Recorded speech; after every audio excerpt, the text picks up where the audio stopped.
Hello friends, Assalamualaikum and welcome to Real World Information. Cadbury Dairy Milk। दोस्तों, आपने नाम तो सुना ही होगा, लेकिन क्या आप जानते हैं कि ये फैक्ट्री में कैसे बनती है? और क्या आपको पता है कि चॉकलेट की इजाद भी कैडबरी ने ही की थी? चॉकलेट खाने से ज़हनी तनाव में नुमाया कमी हो जाती है, साथ ही साथ और भी इसके बेशुमार फ़वाइद हैं। और क्या आप जानते हैं कि कैडबरी डेयरी मिल्क के रैपर का रंग पर्पल ही क्यों है? और वो कौन सा मुल्क है जहां पर हर कोई 32 केजी चॉकलेट खाता है?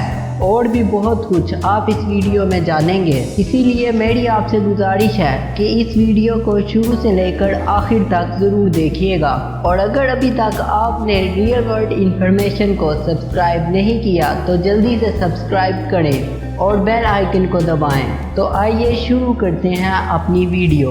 पहले इसकी थोड़ी सी तारीख जान लेते हैं। कैडबरी की शुरुआत होती है इंग्लैंड के शहर बर्मिंघम से, जहां 1824 में जॉन कैडबरी ने अपनी एक शॉप ओपन की, जहां वो चाय, कॉफ़ी और चॉकलेट ड्रिंक बेचा करते थे। कुछ सालों बाद उनको पता चला कि लोग उनकी चॉकलेट ड्रिंक को ज़्यादा पसंद कर रहे हैं, और फिर 1831 में उन्होंने सिर्फ चॉकलेट ड्रिंक को ही बेचना शुरू कर दिया, और फिर 15 सालों में ही वो बेहद ज़्यादा मशहूर हो गए। सन 1847 में जॉन कैडबरी ने अपने भाई को साथ मिलाकर एक बहुत बड़ी फैक्ट्री बनाई। इसके मेयार और जायके को देखकर 1854 में रानी विक्टोरिया ने इनको रॉयल वारंट का सर्टिफिकेट दिया, और रानी को ऑनर देने के लिए पहली बार पर्पल रंग का रैपर यूज किया गया, और रानी को पर्पल रंग वाले रैपर की चॉकलेट का गिफ्ट दिया गया। तब से लेकर आज तक कैडबरी डेयरी मिल्क के रैपर का रंग पर्पल ही है। चलिए अब जानते हैं कि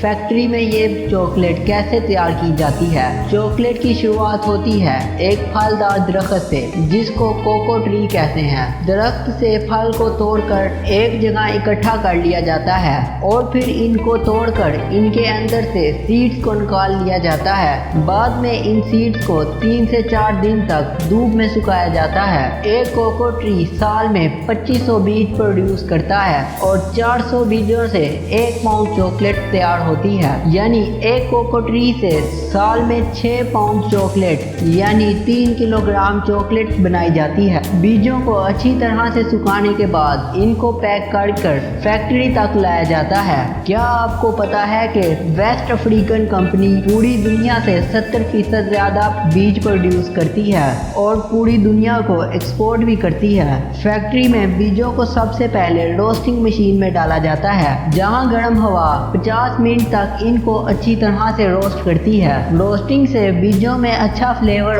और जायका पैदा हो जाता है, और साथ ही बीजों का छिलका रिमूव हो जाता है। बाद में इनको एक एक्सट्रैक्टर से गुजारा जाता है। इस अमल को विनोविंग कहते हैं, जहां पर इनको एक वाइब्रेटिंग मशीन से गुजारा जाता है, और साथ ही हवा की मदद से छिलकों को अलग कर दिया जाता है। बाद में अलग किए गए बीजों को ब्लेंडिंग प्रोसेस से गुजारा जाता है। यहाँ पर बीजों को पीस कर थिक पेस्ट में बदल दिया जाता है। इस पेस्ट को कोको मास कहते हैं। बाद में इस मास को एक हाइड्रोलिक प्रेस से गुजारा जाता है, जहाँ पर कोको मास से कोको बटर को अलग कर दिया जाता है, जिसको बाद में मिल्क और शुगर के साथ चॉकलेट बनाने के लिए डाला जाता है, और ये मास एक सूखी प्लेट के जैसा हो जाता है। बाद में इसको पीस कर इसका पाउडर बना लिया जाता है। फिर इस पाउडर को कोको बटर के साथ एक खास मिकदार में मिलाया जाता है, और फिर इसे दुनिया भर की चॉकलेट फैक्ट्रीज में सप्लाई करने के लिए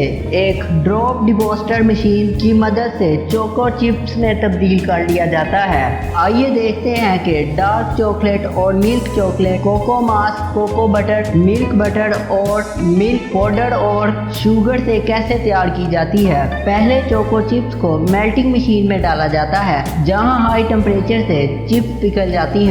उसके साथ ही कोको बटर को भी मेल्ट करने के लिए भेज दिया जाता है। मिल्क चॉकलेट बनाने के लिए इसमें सभी चीज़ों के साथ मिल्क पाउडर भी डाल दिया जाता है, लेकिन यहाँ पर अभी डार्क चॉकलेट ही बन रही है। उसके बाद इस पीले हुए कोको बटर और कोको मास को स्टील के बड़े टैंक्स में रखा जाता है, जैसे कि शुगर चॉकलेट का एक एक अहम इंग्रेडिएंट है, इसीलिए इसे सबसे ज्यादा तवज्जो की जरूरत होती है। शुगर को एक बड़ी छन्नी में डाला जाता है ताकि बैरूनी अज्जा आसानी से अलग किए जा सकें। इसके बाद इसे शुगर साइलों में भेज दिया जाता है। ये सब इंग्रेडिएंट्स बेहन साइलों में पहुंचाए जाते हैं। फिर इन इंग्रेडिएंट्स को कंटिन्यूस इन मिक्सचर में मिक्स किया जाता है। ये मशीन इंसानी काम बहुत कम कर देती है। प्रोडक्शन प्लान के मुताबिक सब इंग्रेडिएंट्स जैसे कि मिल्क पाउडर, कोको बटर और कोको मास को मिक्सिंग लाइन में भेजा जाता है एक कंटिन्यूस मिक्सचर में। ये सब इंग्रेडिएंट्स मिक्स करने के बाद अब ये तैयार है। जैसे कि डार्क चॉकलेट में कोको मास, कोको बटर और शुगर को मिक्स किया जाता है।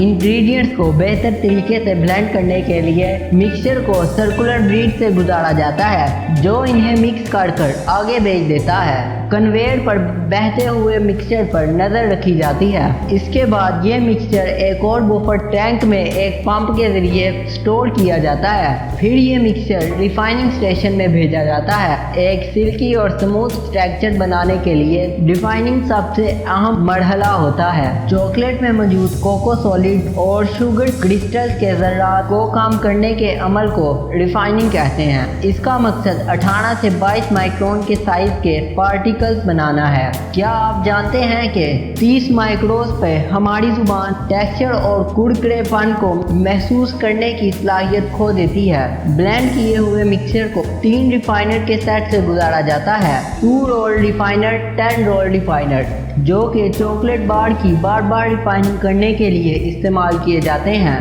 यह प्रोसेस चॉकलेट मास को मतलूबा स्मूथनेस लेवल पर ले आता है। इस तमाम प्रोसेस में टेम्परेचर और मॉइस्चर को कंट्रोल रखा जाता है। इस ब्लेंड और रिफाइन किए हुए मिक्सचर को एक वाइब्रेटिंग स्लीप रिफाइनर से गुजारा जाता है। इस मशीन से ये पता चलता है कि ब्लेंडिंग में कोई क्रिस्टल तो नहीं रह गया। अब ये मिक्सचर काउंट के सेट से गुजारा जाता है। इस प्रोसेस में चॉकलेट ब्रांड को कुछ देर के लिए हीट में रखकर मजीद मिक्स किया जाता है। इस मरहले में लेसिथिन, जो कि एक वेजिटेबल सोर्स फैट की तरह होता है, उसकी एक बहुत मामूली सी मिकदार ऐड की जाती है। लेसिथिन चॉकलेट के लिए बहुत अहम होता है क्योंकि ये चिपचिपाहट को कम करता है, चॉकलेट के फ्लो को बढ़ाता है और इसकी फ्रेशनेस को भी बढ़ाता है। इसके बाद चॉकलेट को मजीद हीट दी जाती है ताकि गैर जरूरी फ्लेवर्स खत्म किए जा सके। अब काउंट से अगले चॉकलेट मिक्सचर को मोल्डिंग में भेजने के लिए साइलो स्टेशन में स्टोर किया जाता है। ताहम मोल्डिंग स्टेशन भेजने से पहले ये चॉकलेट मिक्सचर को एक टेम्परिंग मशीन में मजीद क्रिस्टलाइजेशन के लिए भेजा जाता है ताकि चॉकलेट को मजीद स्मूथ किया जा सके। मुझे जानकर हैरानी हुई कि चॉकलेट बनाने में इतने मुश्किल मराहिल भी आते हैं। आपको ये मराहिल कैसे लगे हमें कमेंट बॉक्स में जरूर बताइएगा। अब बारी आती है मोल्डिंग की। ये चॉकलेट को बार की शेप देने का काम करते हैं। एक ऑटोमेटिक मशीन मोल्ड स्प्रे को एक कन्वेयर पर पलटती चल जाती है, जिसके बाद इन ट्रेस को नीट एंड क्लीन किया जाता है और फिर डिपोजिटरी स्टेशन पर इन ट्रेस में चॉकलेट बढ़ी जाती है। जैसा कि आप इस वक्त देख रहे हैं, ये मंजर बहुत ही खूबसूरत है। अगले मरहले में इन ट्रेस को ठंडा करने के लिए कूलिंग चैम्बर में रखा जाता है।